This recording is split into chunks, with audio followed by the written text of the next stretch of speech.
मौत एक ऐसी हकीकत है जिससे हर इंसान को गुजरना है और हर शख्स को मौत का जायका चखना है। मरने के बाद हर इंसान को कब्र में जाना है। कब्र आखिरत के सफर की पहली मंजिल है। अगर कोई शख्स इस मंजिल में कामयाब हो गया तो आगे का सफर आसान हो जाएगा, लेकिन अगर कोई कब्र की मंजिल में नाकाम हुआ तो आगे का मामला इससे भी ज्यादा सख्त होगा। नाजरीन, आज की वीडियो में हम आपको बताएंगे कि जब इंसान फौत हो जाता है और उसे कब्र में दफन किया जाता है तो अल्लाह ताला की तरफ से दो फरिश्ते कब्र में आते हैं जिन्हें मुनकिर नकीर कहा जाता है। ये फरिश्ते कौन हैं? ये इंसान से कब्र में दाखिल होने के बाद कौन से सवालात करते हैं? उनकी शक्ल सूरत कैसी होती है? ये किस किस्म के सवालात पूछते हैं? अहादीस मुबारका में इनके बारे में किन अल्फाज में जिक्र आया है? ये सवालात इंसान की रूह से किए जाएंगे या जिस्म से? क्या कब्र में रूह दोबारा जिस्म में लौटाई जाती है? इसके अलावा हम आपको कब्र के अजाब और सख्तियों के बारे में भी बताएंगे। वीडियो शुरू करने से पहले आपसे गुजारिश है कि वीडियो को आखिर तक जरूर देखें और अगर आप हमारे चैनल पर नए हैं तो सब्सक्राइब जरूर कीजिए। नाजरीन, जब मैयत को कब्र में दफन किया जाता है और लोग वापस लौटते हैं तो मैयत उनके कदमों की आहट सुनती है। फिर उसकी रूह वापस लौटाई जाती है और उसे बरज़खी जिंदगी दे दी जाती है। इसके बाद मुनकिर नकीर नामी दो फरिश्ते आते हैं, उसे बिठाते हैं और सवाल करते हैं, तुम्हारा रब कौन है? तुम्हारा दीन क्या है? तुम्हारा नबी कौन है? अगर मरने वाला मुसलमान हो तो वो इन सवालात का आसानी से जवाब दे देता है, और अगर खुदा न ख्वास्ता काफिर हो तो वो इन सवालात का जवाब नहीं दे पाता। जब किसी इंसान का इंतकाल होता है और उसे कब्र में दफन किया जाता है तो उसके बाद जो वाकयात पेश आते हैं उनमें सबसे अहम मरहला मुनकिर नकीर के सवालात का होता है। हजरत उमर रज़ी अल्लाह ताला अन्हो रिवायत करते हैं कि रसूल करीम सल्लल्लाहु अलैहि वसल्लम ने फरमाया, ए उमर, तुम्हारा क्या हाल होगा जब तुम 4 हाथ लंबी और 2 हाथ चौड़ी कब्र में होगे और तुम मुनकिर नकीर को देखोगे। हजरत उमर रज़ी अल्लाह ताला अन्हो ने अर्ज किया, या रसूल अल्लाह सल्लल्लाहु अलैहि वसल्लम, ये मुनकिर नकीर कौन है? नबी अकरम सल्लल्लाहु अलैहि वसल्लम ने फरमाया, ये 2 फरिश्ते हैं जो कब्र में इम्तिहान लेने आते हैं। उनकी शक्ल इंतहाई खौफनाक होती है। उनके दांत कब्र को खोदने की ताकत रखते हैं। उनके बाल लंबे और चेहरे खौफजदा करने वाले होते हैं। उनकी आवाज गरज की तरह और आंखें बिजली की तरह चमकती हैं। ये फरिश्ते मैयत के पास आकर सवाल करते हैं, तुम्हारा रब कौन है? तुम्हारा दीन क्या है? मोहम्मद सल्लल्लाहु अलैहि वसल्लम के बारे में तुम क्या कहते हो? अगर मरने वाला ईमानदार हो तो जवाब देता है, मेरा रब अल्लाह है, मेरा दीन इस्लाम है और मोहम्मद सल्लल्लाहु अलैहि वसल्लम अल्लाह के रसूल हैं। ये जवाब सुनकर फरिश्ते कहते हैं, हमें मालूम था कि तुम यही जवाब दोगे। फिर उसकी कब्र को कुशादा कर दिया जाता है, रोशनी से भर दिया जाता है और उसे कहा जाता है कि आराम से सो जाओ। लेकिन अगर मरने वाला मुनाफिक या काफिर हो तो वो जवाब में कहता है, मुझे कुछ मालूम नहीं। उस पर फरिश्ते गजबनाक हो जाते हैं और जमीन को हुक्म दिया जाता है कि उसे इतना तंग कर दे कि उसकी पसलियां एक दूसरे में घुस जाएं। ये अजाब कयामत तक उस पर जारी रहता है। हजरत बरा बिन आजिब रज़ी अल्लाह ताला अन्हो रिवायत करते हैं कि एक मर्तबा रसूल अकरम सल्लल्लाहु अलैहि वसल्लम एक अंसारी के जनाजे के साथ कब्र पर पहुंचे। आप सल्लल्लाहु अलैहि वसल्लम कब्र के किनारे पर बैठ गए और सहाबा कराम भी आपके इर्द गिर्द खामोशी से बैठ गए। आप सल्लल्लाहु अलैहि वसल्लम के हाथ में एक लकड़ी थी जिससे आप जमीन कुरेद रहे थे। फिर आप सल्लल्लाहु अलैहि वसल्लम ने सहाबा को कब्र के सवालात और मुनकिर नकीर के बारे में तफसील से आगाह फरमाया और नसीहत की कि कब्र की तैयारी करें क्योंकि ये आखिरत की पहली मंजिल है। नबी अकरम सल्लल्लाहु अलैहि वसल्लम ने फरमाया, जब मैयत को कब्र में दफन किया जाता है तो उसके पास 2 फरिश्ते आते हैं, उसे बिठाते हैं और सवाल करते हैं, तुम्हारा रब कौन है? तुम्हारा दीन क्या है? वो शख्सियत कौन है जो तुम्हारे दरमियान भेजी गई थी? अगर मरने वाला मोमिन होता है तो वह जवाब देता है, मेरा रब अल्लाह है, मेरा दीन इस्लाम है और वो शख्सियत मोहम्मद सल्लल्लाहु अलैहि वसल्लम है। ये जवाब सुनकर फरिश्ते कहते हैं, तुमने सच कहा। फिर अल्लाह ताला की तरफ से हुक्म आता है, मेरे बंदे के लिए जन्नत का बिस्तर बिछा दो, जन्नत का दरवाजा खोल दो और इसे जन्नत के लिबास पहना दो। उसके बाद जन्नत की खुशबू और हवा उसके पास आती है और उसकी कब्र हद निगाह तक वसी कर दी जाती है। लेकिन अगर मरने वाला काफिर या मुनाफिक हो तो वो सवालात के जवाब में कहता है, अफसोस मैं नहीं जानता। फिर हुक्म होता है, इसके लिए जहन्नुम का बिस्तर बिछा दो, जहन्नुम का दरवाजा खोल दो। इसके बाद जहन्नुम की गर्मी और गर्म हवा उसके पास पहुंचती है और उसकी कब्र इतनी तंग कर दी जाती है कि उसकी पसलियां एक दूसरे में घुस जाती हैं। नबी अकरम सल्लल्लाहु अलैहि वसल्लम ने सहाबा कराम को नसीहत फरमाई कि वो अज़ाब कब्र से पनाह मांगे, क्योंकि ये एक सख्त हकीकत है। हदीस में मजीद फरमाया गया कि काफिर के लिए उसकी कब्र को एक तंग गढ़ा बना दिया जाता है और वो क़यामत तक इसी अज़ाब में मुब्तला रहता है। ये वाक़या हमें अपनी जिंदगी की तैयारी करने और अल्लाह के हुज़ूर आमाले सौलिहा के साथ हाजिर होने की अहमियत याद दिलाता है, क्योंकि कब्र आखिरत की पहली मंजिल है। नबी करीम सल्लल्लाहु अलैहि वसल्लम ने फरमाया, जब इंसान को कब्र में दफन किया जाता है तो एक ऐसा फरिश्ता मुकर्रर किया जाता है जो अंधा और बहरा होता है और किसी की फरियाद नहीं सुनता। उसके हाथ में लोहे का एक ऐसा गजर होता है कि अगर पहाड़ पर मारा जाए तो वो रेजा रेजा हो जाए। ये फरिश्ता मुर्दे पर वार करता है और उसकी ज़र्ब की आवाज मशरिक से मगरिब तक हर चीज सुनती है सिवाय इंसानों और जिन्नात के। इसके बाद मुर्दा मट्टी में तब्दील हो जाता है और फिर इसमें दोबारा रूह डाल दी जाती है। हजरत अबू हुरैरा रज़ी अल्लाह ताला अन्हु से रिवायत है कि हम नबी करीम सल्लल्लाहु अलैहि वसल्लम के साथ एक जनाजे में शरीक थे। तदफीन के बाद जब लोग वापस जा रहे थे तो आप सल्लल्लाहु अलैहि वसल्लम ने फरमाया, ये मुर्दा तुम्हारे जूतों की आवाज सुन रहा है। इसके पास मुनकिर और नकीर आते हैं, उनकी आंखें तांबे के बड़े बर्तन के बराबर और दांत गाय के सींग की तरह होते हैं। उनकी आवाज बिजली की गरज जैसी होती है। ये फरिश्ते मुर्दे को बिठाते हैं और सवाल करते हैं, तुम्हारा रब कौन है? तुम्हारा दीन क्या है? वो शख्स कौन है जो तुम्हारे दरमियान नबी बनाकर भेजा गया था? अगर मुर्दा मोमिन हो तो वो कहता है, मेरा रब अल्लाह है, मेरा दीन इस्लाम है, मोहम्मद सल्लल्लाहु अलैहि वसल्लम अल्लाह के रसूल हैं। ये सुनकर फरिश्ते कहते हैं, तू सच कह रहा है। फिर उसके लिए जन्नत की खिड़की खोल दी जाती है, कब्र को जन्नत की खुशबू और ठंडी हवा से मुअत्तर कर दिया जाता है और उसकी कब्र हद निगाह तक वसी हो जाती है। और अगर मुर्दा काफिर हो तो वो कहता है, मुझे नहीं मालूम। ये जवाब सुनकर फरिश्ते गज़बनाक हो जाते हैं और अल्लाह के हुक्म से उसकी कब्र को तंग कर दिया जाता है, यहाँ तक कि उसकी पसलियां एक दूसरे में घुस जाती हैं। उसके लिए दोज़ख की खिड़की खोल दी जाती है और आग की गर्मी और धुआं उसकी कब्र में दाखिल हो जाता है। हजरत बरा बिन आसिब रज़ी अल्लाह ताला अन्हु से रिवायत है कि मोमिन से जब फरिश्ते सवाल करते हैं तो वो कहता है, मुझे असर की नमाज पढ़ने दो, सूरज गुरूब होने वाला है। फरिश्ते कहते हैं, हम जानते हैं कि तू दुनिया में नमाज पढ़ने वाला था, लेकिन पहले हमारे सवालों का जवाब दे। फिर मोमिन कहता है, वो मोहम्मद सल्लल्लाहु अलैहि वसल्लम है और मैं गवाही देता हूँ कि वो अल्लाह के रसूल हैं और हक के साथ आए थे। जब मोमिन की रूह कब्ज की जाती है तो उसे पाकीज़ा और खुशबूदार बना दिया जाता है। उसकी रूह परिंदे की शक्ल में जन्नत के दरख्तों के दरमियान परवाज करती रहती है। ये मोमिन की कामयाबी और अल्लाह की जानिब से एक इनाम है। अल्लाह ताला का ये इरशाद है कि अहले ईमान को दुनिया और आखिरत में साबित कदमी अता की जाती है। मोमिन के लिए कब्र एक पुरसुकून जगह बना दी जाती है। उसकी रूह को जिस्म में वापस लौटाकर उसे आराम दिया जाता है। कब्र में फरिश्ते मोमिन के साथ नरमी से पेश आते हैं और वो जन्नत की खुशबू और नेमतों का मजा लेता है।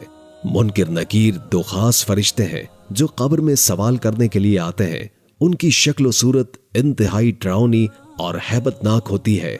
आंखें नीली और खौफनाक, बाल लटकते हुए और उलझे हुए, दांत लंबे और गाय के सींगों की मानंद जो जमीन को चीरते हैं, रंग सियाह और बदन पर रोबो दबदबा।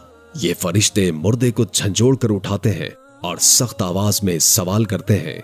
हजरत हकीम तिरमिज़ी रहमुल्लाह ताला अलैह फरमाते हैं कि उन फरिश्तों को मुनकर नकीर इसलिए कहा जाता है क्योंकि इनकी शक्ल और सूरत किसी भी इंसान, फरिश्ते या मखलूक से मुख्तलिफ है, लेकिन मोमिन के लिए अल्लाह ताला उन्हें देखने की ताकत और साबित कदमी अता फरमाते हैं। मुनाफिक के लिए ये फरिश्ते उसकी जिल्लत और अजाब का बायस बनते हैं। उसकी रूह को वापस लाया जाता है ताकि उसे सख्त सवाल जवाब का सामना हो। उलमा अहले सुन्नत के मुताबिक दफनाने के बाद मैयत की रूह को जिस्म में वापस लौटा दिया जाता है ताकि वो मुनकर नकीर के सवालात का जवाब दे सके। ये एक साबित शुदा हकीकत है और इनकार की कोई गुंजाइश नहीं है।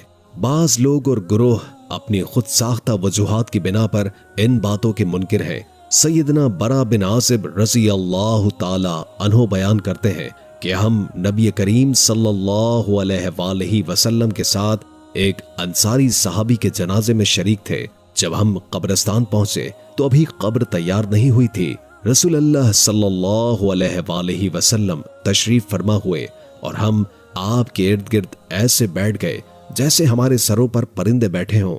आप सल्लल्लाहु अलैहि वसल्लम के हाथ में एक छड़ी थी जिससे जमीन कुरेद रहे थे। फिर आप सल्लल्लाहु अलैहि वसल्लम ने सरे मुबारक बुलंद करके 2 या 3 मर्तबा फरमाया, अल्लाह से कब्र के अजाब से पनाह मांगो। इसके बाद आप सल्लल्लाहु अलैहि वसल्लम ने फरमाया, जब मोमिन दुनिया से रुखसत होकर आखिरत में दाखिल होने वाला होता है तो आसमान से ऐसे फरिश्ते आते हैं जिनके चेहरे सूरज की तरह रोशन होते हैं।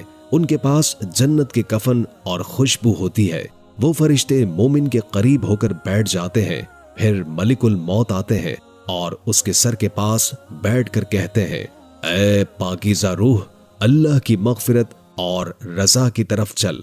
मोमिन की रूह ऐसे आसानी के साथ निकलती है जैसे मशकेज़े से पानी का कतरा टपकता है। मलिकुल मौत उस रूह को लेकर दीगर फरिश्तों को देते हैं। वो फरिश्ते उसे जन्नत के कफन में लपेटकर खुशबू लगा देते हैं। फिर रूह को आसमान की तरफ ले जाया जाता है। जब वो किसी भी आसमानी जमात के पास से गुजरती है तो वो पूछते हैं, ये पाकीज़ा रूह किसकी है?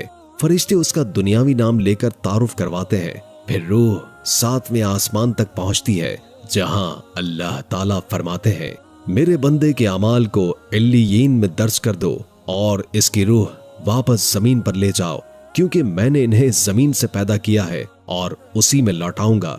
फिर उसकी रूह जिस्म में वापस लौटाई जाती है। 2 फरिश्ते आकर उसे बिठाते हैं और सवाल करते हैं, तेरा रब कौन है? वो जवाब देता है, मेरा रब अल्लाह है। फिर पूछते हैं, तेरा दीन क्या है? वो जवाब देता है, मेरा दीन इस्लाम है। इसके बाद आसमान से मनादी की आवाज आती है, मेरे बंदे ने सच कहा, इसके लिए जन्नत का बिस्तर बिछा दो और जन्नत का लिबास पहना दो। उसके बाद जन्नत की खुशबू और हवा उसकी कब्र में आती है और कब्र वसी हो जाती है। उसके बाद एक खूबसूरत शख्स जो खुशबूदार लिबास में मलबूस होता है आकर कहता है, खुश रह, ये वो दिन है जिसका तुमसे वादा किया गया था। मोमिन पूछता है, तुम कौन हो? वो जवाब देता है, मैं तुम्हारे नेक अमाल हूँ। मोमिन दुआ करता है, ऐ परवरदिगार, कयामत कायम कर ताकि मैं अपने अहलो अय्याल से जा मिलूं। और जब काफिर दुनिया से जुदा हो रहा होता है तो स्याह चेहरे वाले फरिश्ते आते हैं जिनके पास खुरदरी चादर होती है। वो उसके करीब बैठते हैं और मलिकुल मौत उसकी रूह को खींच कर निकालते हैं और कहते हैं, ऐ खबीस रूह, अल्लाह की नाराजगी की तरफ जा। रसूल अल्लाह सल्लल्लाहु अलैहि वसल्लम ने फरमाया, जब काफिर की रूह उसके जिस्म में लौटाई जाती है तो वो इस तरह खींची जाती है जैसे गीली ऊन में लोहे की सीख घुसी हो।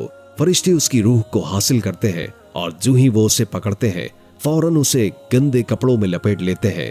उस रूह से दुनिया में पाई जाने वाली बदतरीन बदबू की मानंद बदबू आती है। फरिश्ते उसे लेकर आसमान की तरफ जाते हैं। जब वो किसी आसमानी जमात के करीब से गुजरते हैं तो वो पूछते हैं, ये नापाक रूह किसकी है? फरिश्ते उसका नाम बताते हैं। जो दुनिया में इसके बदतरीन अमाल की वजह से मशहूर होता है। उसे पहले आसमान पर ले जाने की कोशिश की जाती है, लेकिन दरवाजा खुलने से इनकार कर दिया जाता है। इस मौके पर रसूलुल्लाह सल्लल्लाहु अलैहि वसल्लम ने कुरान की ये आयत तिलावत फरमाई। उनके लिए आसमान के दरवाजे नहीं खोले जाएंगे और वो जन्नत में दाखिल न होंगे जब तक कि ऊंट सुई के नाके से न गुजर जाए। अल्लाह ताला हुक्म फरमाते हैं कि इसके अमाल को सिज्जीयीन सबसे निचली जगह में दर्ज कर दिया जाए, फिर उसकी रूह को नीचे फेंक दिया जाता है। इसकी तस्दीक में रसूलुल्लाह सल्लल्लाहु अलैहि वसल्लम ने कुरान की ये आयत तिलावत फरमाई, और जिसने अल्लाह के साथ शिर्क किया गोया वो आसमान से गिर पड़ा, परिंदे उसे उचक ले गए या हवा उसे दूर कहीं फेंक देती है। फिर उसकी रूह को जिस्म में लौटाया जाता है। उसके पास दो फरिश्ते आते हैं, उसे बिठाते हैं और पूछते हैं, तेरा रब कौन है? वो कहता है, हाय अफसोस, मुझे कुछ मालूम नहीं। फिर पूछते हैं, तेरा दीन क्या है? वो जवाब देता है, हाय अफसोस, मुझे कुछ मालूम नहीं। फिर पूछते हैं, ये कौन शख्स था जो तुम में मबूस किया गया? वो कहता है, हाय अफसोस, मुझे कुछ मालूम नहीं। फिर आसमान से मनादी करने वाला फरिश्ता आवाज देता है, ये झूठा है, इसके लिए आग का फर्श बिछा दो और जहन्नुम की तरफ एक दरवाजा खोल दो। चुनाचे उसकी कब्र में जहन्नुम की आग और बदबू आना शुरू हो जाती है और उसकी कब्र इंतहाई तंग हो जाती है कि उसकी पसलियां एक दूसरे में घुस जाती हैं। फिर एक बदसूरत शख्स जो बदतरीन कपड़े पहना होता है और जिससे बदबू आ रही होती है, उसके पास आता है और कहता है, तुझे उस दिन की खबर दी जा रही है जिसका तुझसे वादा किया गया था। वो पूछता है, तू कौन है? तेरा चेहरा बदतरीन है, जिससे शर नुमाया है। वो जवाब देता है, मैं तेरे बुरे अमाल हूँ। उस पर वो कहता है, ऐ मेरे रब, कयामत कायम न फरमा। ये हदीस सही है और उसकी सेहत पर किसी भी मुहद्दिस या आलिम का इख्तलाफ मौजूद नहीं है। इस हदीस को पूरी उम्मत ने कबूल किया है। सैयदना अबू हुरैरा रज़ी अल्लाह ताला अन्हु बयान करते हैं कि रसूलुल्लाह सल्लल्लाहु अलैहि वसल्लम ने फरमाया, जब किसी शख्स की मौत करीब होती है तो फरिश्ते उसके करीब आ जाते हैं। अगर मरने वाला नेक होता है तो फरिश्ते कहते हैं, ऐ पाक रूह जो पाक जिस्म में थी, बाहर आ जा, तू काबिल तारीफ है। अल्लाह की रहमत और उसकी अता से खुश हो जा, वो परवरदिगार जो तुझसे नाराज नहीं है। ये कलमात मुसलसल दोहराए जाते हैं यहाँ तक कि रूह जिस्म से बाहर निकल आती है। फिर रूह को आसमान की तरफ ले जाया जाता है और आसमान का दरवाजा उसके लिए खोल दिया जाता है। फरिश्ते दरियाफ्त करते हैं कि ये रूह किसकी है, तो जवाब मिलता है, ये फलां शख्स की रूह है।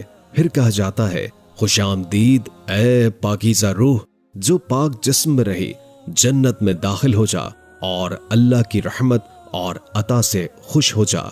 ये कलमात मुसलसल कहे जाते हैं यहाँ तक कि रूह आसमान तक पहुंच जाती है। लेकिन जब बदकार शख्स की मौत होती है तो फरिश्ता कहता है, ऐ नापाक रूह जो नापाक जिस्म में थी, तुझे मजम्मत की जाती है, बाहर निकल, और तुझे गर्म पानी, कीचड़ और दीगर अजाब की बशारत दी जाती है। ये कलमात मुसलसल दोहराए जाते हैं यहाँ तक कि रूह जिस्म से बाहर निकल आती है। फिर उसे आसमान की तरफ ले जाया जाता है और उसके लिए आसमान का दरवाजा खोलने की दरखास्त की जाती है। फरिश्ते दरियाफ्त करते हैं कि ये कौन है, तो जवाब मिलता है, ये फलां शख्स की रूह है।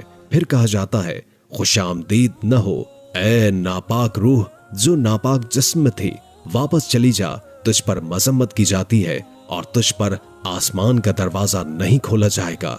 फिर वो रूह आसमान से फेंक दी जाती है और वापस कब्र में लौट आती है। सैयदना जाबिर बिन अब्दुल्लाह रज़ी अल्लाह ताला अन्हु बयान करते हैं कि मैंने रसूलुल्लाह सल्लल्लाहु अलैहि वसल्लम को ये फरमाते हुए सुना, इब्ने आदम जिस मकसद के लिए पैदा किया गया है उससे गाफिल रहता है।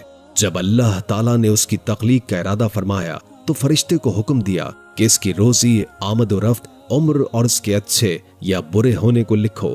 फरिश्ता ये सब कुछ लिख कर चला जाता है। फिर अल्लाह ताला दूसरा फरिश्ता भेजता है ताकि वो इसकी हिफाजत करे जब तक कि वो बालिग न हो जाए। फिर दो फरिश्ते मुकर्रर किए जाते हैं जो इसके अच्छे और बुरे अमाल को लिखेंगे। फिर जब मौत का वक्त आता है तो ये दोनों फरिश्ते चले जाते हैं और मलिकुल मौत आकर रूह को कब्ज कर लेते हैं।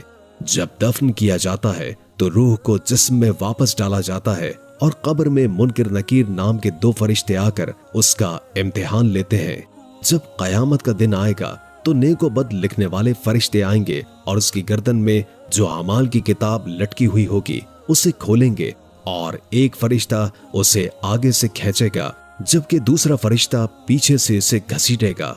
रसूलुल्लाह सल्लल्लाहु अलैहि वसल्लम ने फरमाया, तुम्हारे सामने एक ऐसा सख्त वक्त आने वाला है जिसका तुम अंदाजा नहीं लगा सकते, लिहाजा अल्लाह से मदद तलब करो।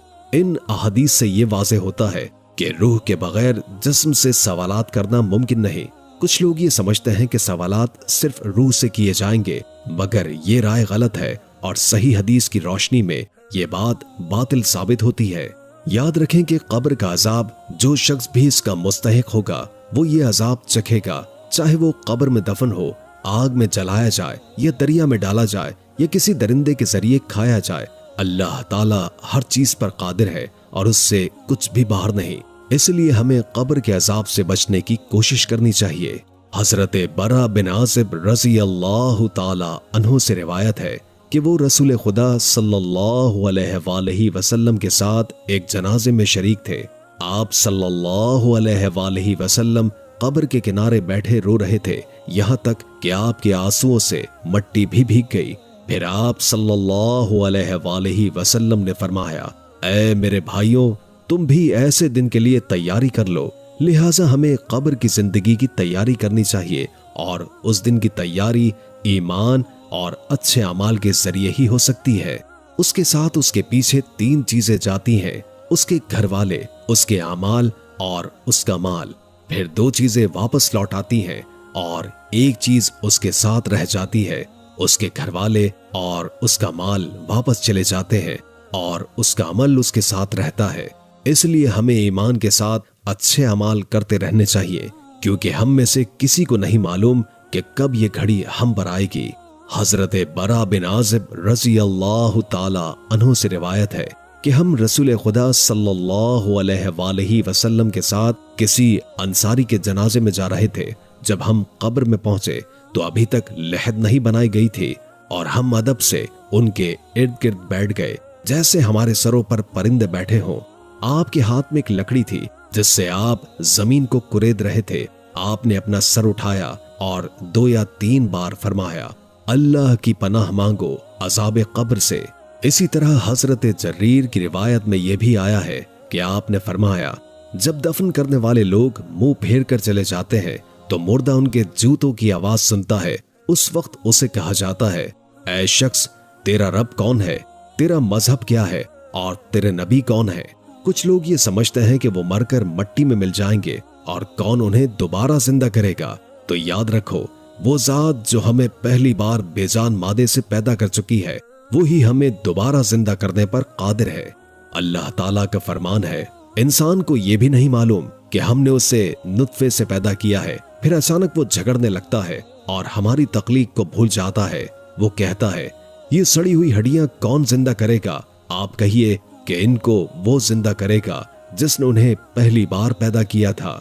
कब्र से उठाए जाने के बाद तमाम लोग मैदान हश्र में जमा होंगे और अल्लाह के सामने हिसाब किताब के लिए पेश किए जाएंगे। मैदान हश्र में लोग नंगे पांव, नंगे बदन और बेशर्म हालत में जमा होंगे। हजरत आयशा सिद्दीक़ा रज़ी अल्लाह ताला अन्हुमा से रिवायत है कि मैंने रसूलुल्लाह सल्लल्लाहु अलैहि वसल्लम को फरमाते सुना, क़यामत के दिन लोग नंगे पांव और नंगे बदन जमा होंगे। मैंने पूछा, या रसूलल्लाह, मर्द और औरत एक दूसरे को देखेंगे?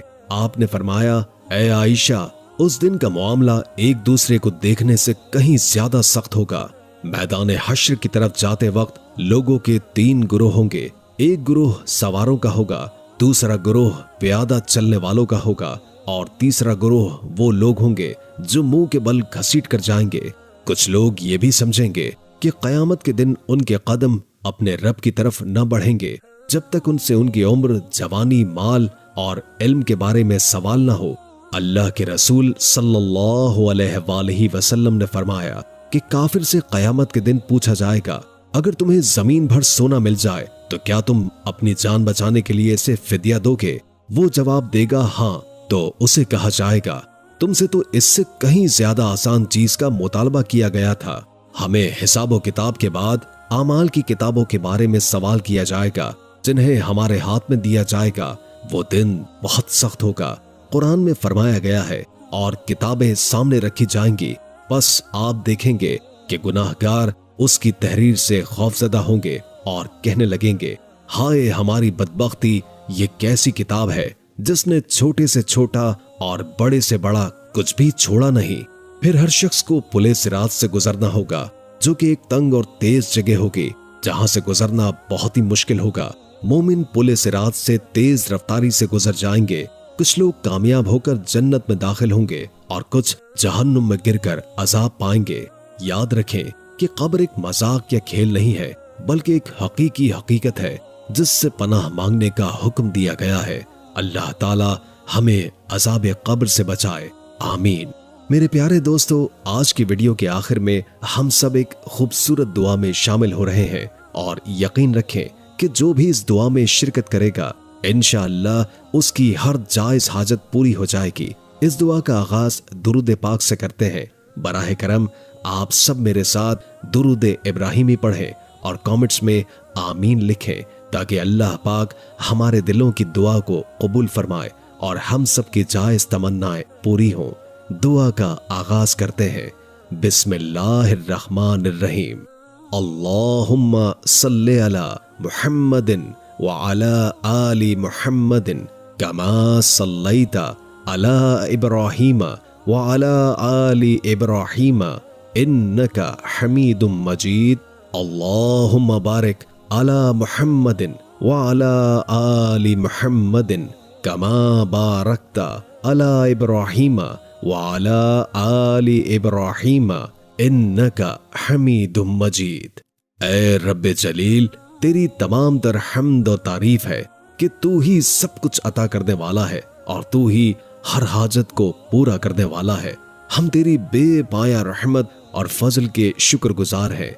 या अल्लाह, अपने प्यारे नबी मोहम्मद सल्लल्लाहु अलैहि वसल्लम के सदक़े हमें अपनी बख्शिश से नवाज दे, हमारी मुश्किलात को आसानी में बदल दे, हमारे दिलों को ईमान की रोशनी से मुनव्वर फरमा दे और हमें नेक अमाल करने की तौफीक अता कर।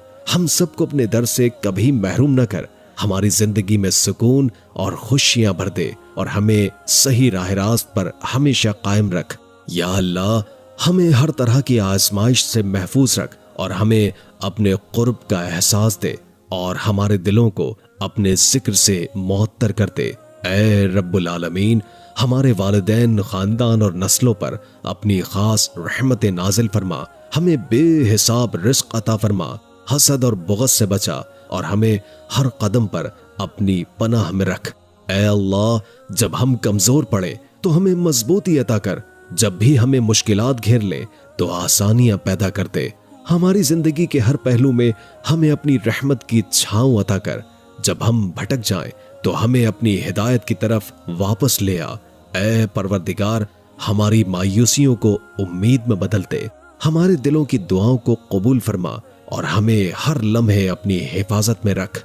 नाज़रीन, अगर आपको ये दुआ पसंद आई हो तो कमेंट्स में आमीन लिखें और हमारे चैनल को सब्सक्राइब करें। हम उम्मीद करते हैं कि आप इस दुआ से फैज़याब होंगे और अल्लाह आपकी जिंदगी में खुशियां भर दे।